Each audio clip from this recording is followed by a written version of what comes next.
Today I want to talk quickly about single origin coffee versus blends. So single origin, as the name already suggests, they come often from one area where the beans are grown, or the cherries in that case, as they name them, and it's one farmer or one farm and one variety of beans. Versus a blend, you can have different regions. Like, let's take Africa as an example, where you will find a lot of different climate zones within one country often. Like, you have snowy areas, you have high areas, we have areas which are around the sea.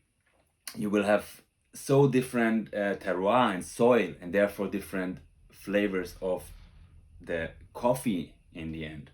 So if you blend all this together, you will have a certain flavor profile. But if you go on a single origin coffee, then you will have this one bean, and which comes along with it, you can trace the coffee. So if you have one producer, you can better trace it, which in a blend, often they sneak in a couple of beans which are not that high quality. You cannot say that per se, but it happens. So you have a way better traceability of your beans. Also, often they are produced in better quality. There's more awareness because you can trace them, and they're slower produced. You know what kind of pesticides are used or not. You can trace them and you can ask them, which is, in my opinion, amazing. Also, if you roast single origin coffee, it's often roasted with less high temperature, so you get way different flavor profiles, really gorgeous flavors and aromas. So this is a really good thing, and it points out that often single origin coffees have better quality, so keep that in mind.